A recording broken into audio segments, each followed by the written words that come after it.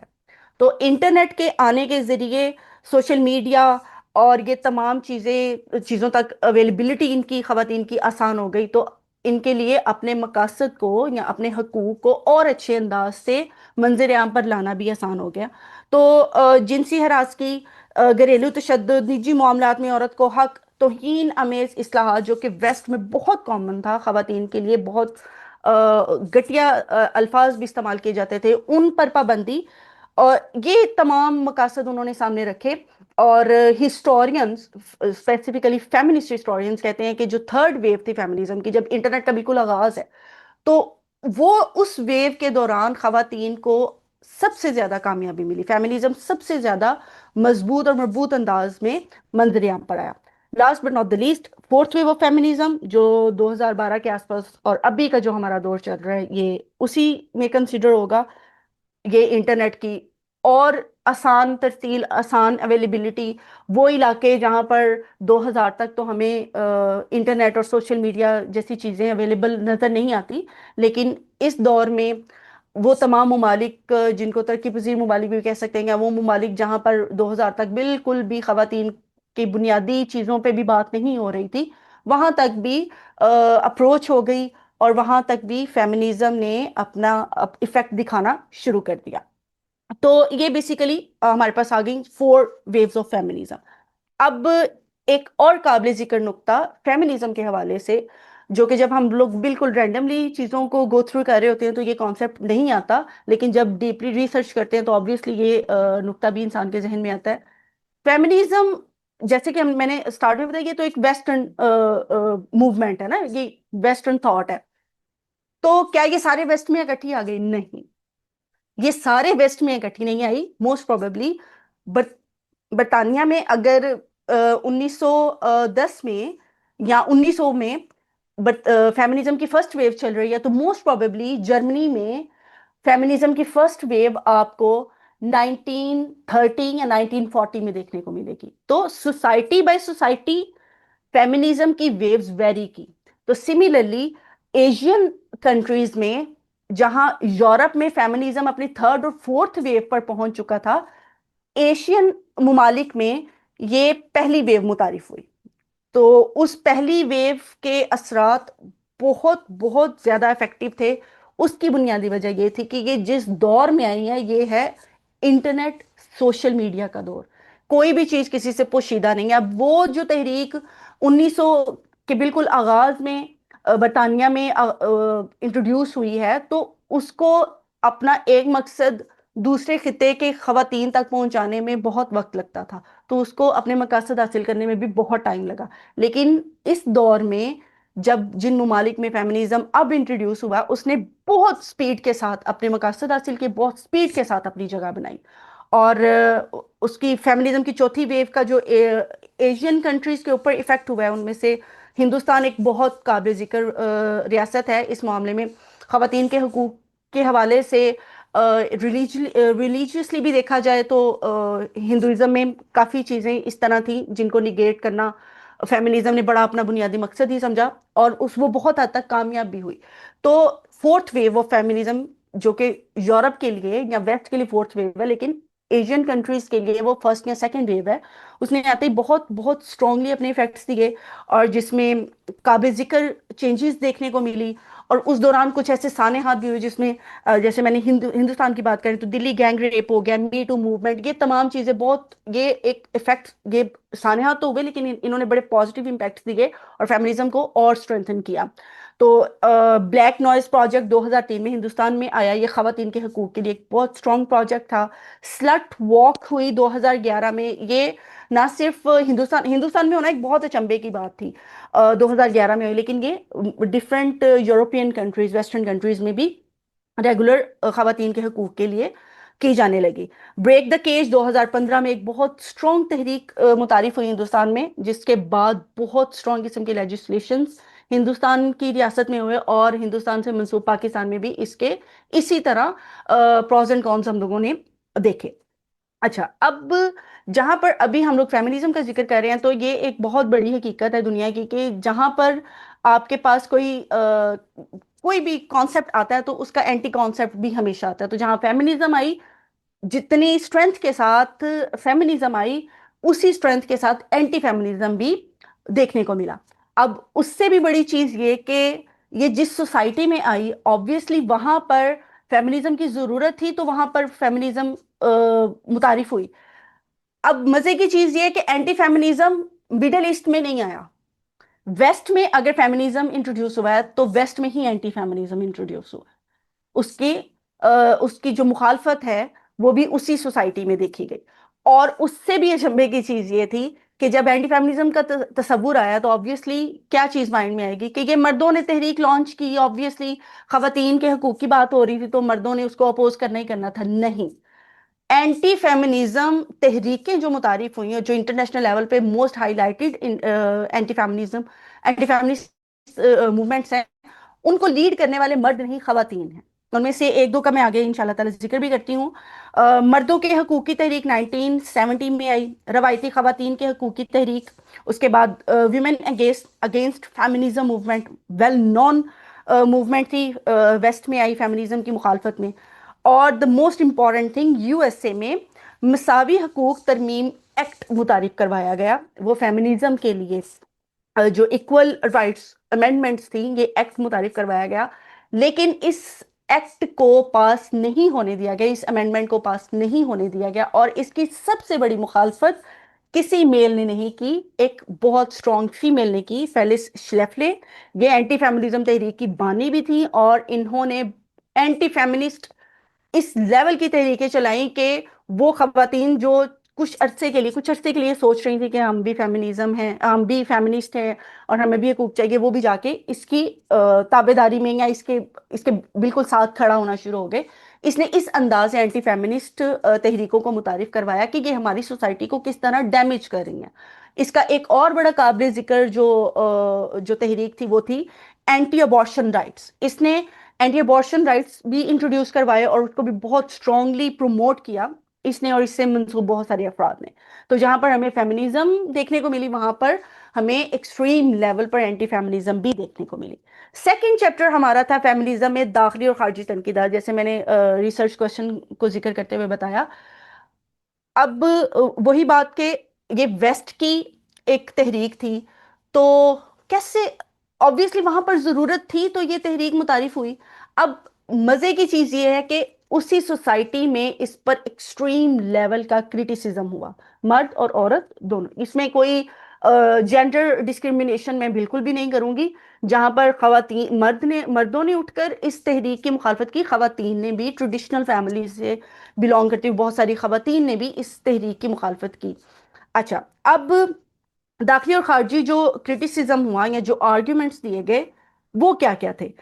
تو فیمنزم کے اوپر جو ایک بہت اسٹرانگ قسم کا ایک کرٹیسزم آیا وہ یہ تھا کہ یہ ایک وکٹم تھیری ہے.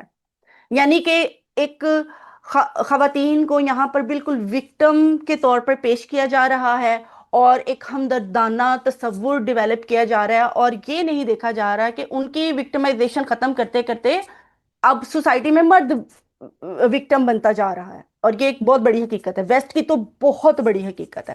اور اس کی بہت ساری مثالیں ہمیں ہمارے معاشروں میں بھی ملتی ہیں، جہاں پر ابھی فیمنزم اس لیول میں ایگزسٹ نہیں کرتا، یا وہ والا ویسٹرن فیمنزم اس طرح ایگزسٹ نہیں کرتا. تو یہاں پر بہت ساری اگزامپل، ابھی ریسنٹلی انڈیا کا ایک واقعہ میں نے دیکھا.